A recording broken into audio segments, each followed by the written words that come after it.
윤석열 대통령 지금 탄핵 심판대에서 돌아오게끔 하는 국민적 열망을 담은 이 지지율을 보지 않는 겁니다. 반갑습니다. 김영윤 TV입니다. 수신제가 치국평천하라 했습니다.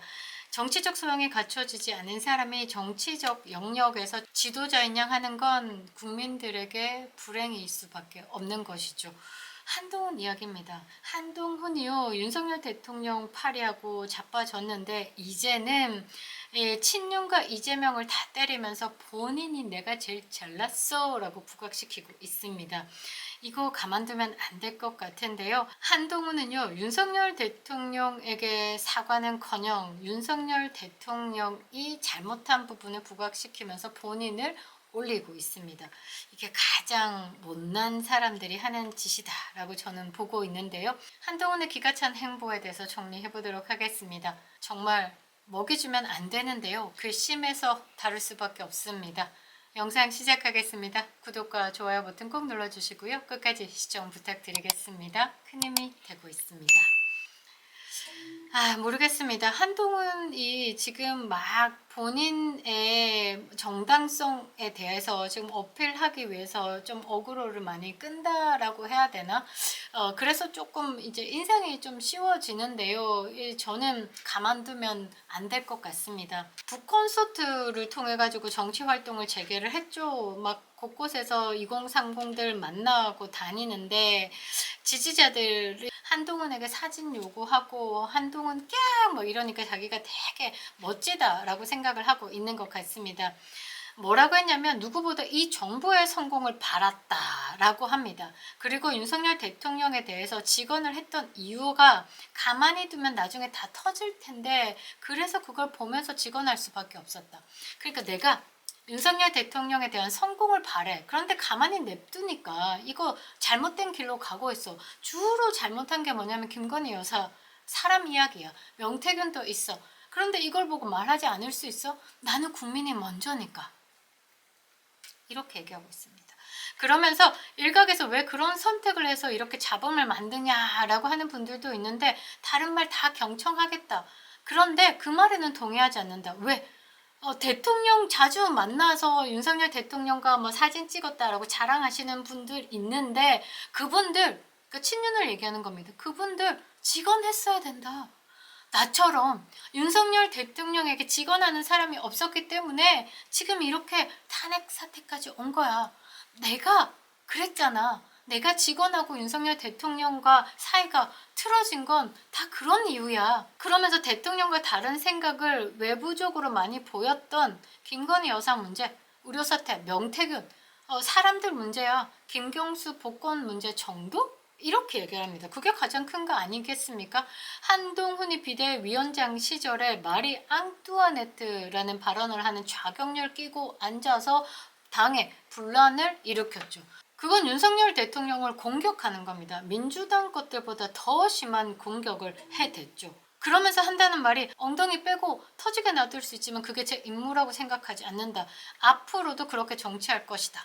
민주당 가서 하면 될 것 같은데 뭐 어디 나와가지고 뭐 엉덩이 빼고 터지게 놔둘 수 있지만 이런 헛소리 짓거리고 있는지 왜 이런 말이 나왔는지 저는 잘 모르겠습니다. 그러면서 한동훈이 뭐라고 했냐면요. 이재명을 공격하는 것 같지만 이거 윤석열 대통령 공격하는 겁니다. 제대로 공격을 하는 거죠. 뭐라고 했냐면요. 내가 이재명 대표와 같은 사법 리스크를 갖고 만약 대통령이 됐다고 생각하면 계엄령을 발동해 사법부를 누를 것으로 예상할 수 있나? 아니다. 이재명 대표는 어떨 것 같나? 이재명 대표 측 자유민주주의의 기본적 원칙에 믿음이 없어서 대한민국에서 가장 위험한 사람이라고 하는 것이다. 자, 이거 잘 해석해 보면요. 사법 리스크를 갖고 비상계엄을 발동해서 사법부를 누르려고 한 것, 그러니까 이재명에서 윤석열 대통령으로 바꾸면 또 말이 맞는 겁니다.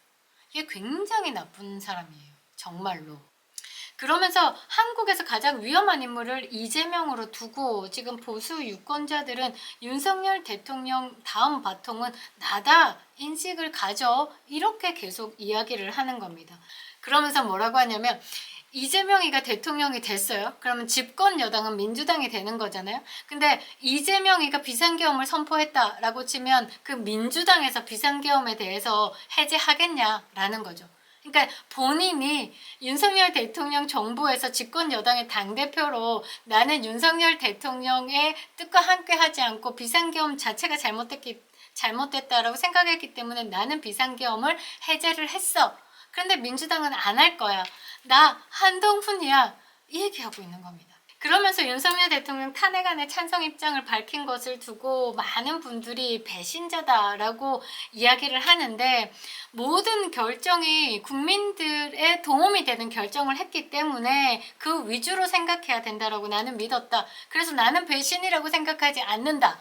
그렇게 이야기를 한 겁니다. 그러니까 모든 결정, 그러니까 자신이 윤석열 대통령을 배신했지만 탄핵에 찬성한 것은 국민을 위한 결정이었기 때문에 배신자라고 하지만 그것은 다르게 해석해 줘야 된다라고 국민들에게 가스라이팅하고 있는 겁니다. 이 한동훈의 앞으로의 정치 행보 어떨 것 같습니까? 저는 이 배신자 프레임 극복하지 못한다라고 봅니다. 유승민 전 의원도 다시 양지로 나올 수 없는 건 그 배신자 프레임 때문이죠.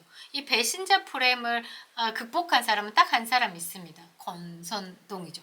권성동은요, 지금 여러분들이 생각해 보시면 그 정청래 역할 있죠? 정청래 역할을 권성동이 했어요. 그런데 뭐가 다르냐면, 지금 정청래는 윤석열 대통령, 그러니까 야당으로서 여당을 향해서 지금 공격을 하고 있지만, 그때 권성동은 더 악랄한 게 뭐였냐면, 자신의 당, 집권 여당에서 배출한 대통령을 상대로 정청래 같은 짓거리를 한 겁니다. 탄핵 소추안 본인이 발의하고 대표로 지금 법에, 그러니까 헌법재판소에 가서 정청래가 윤석열 대통령 변호인단 앞에서 탄핵이 돼야 됩니다라고 외쳤던 거 있죠. 그거를 권성동이가 박근혜 전 대통령한테 했어요. 그런데 이 배신자 프레임에서 권성동만 자유스럽다라는 거죠.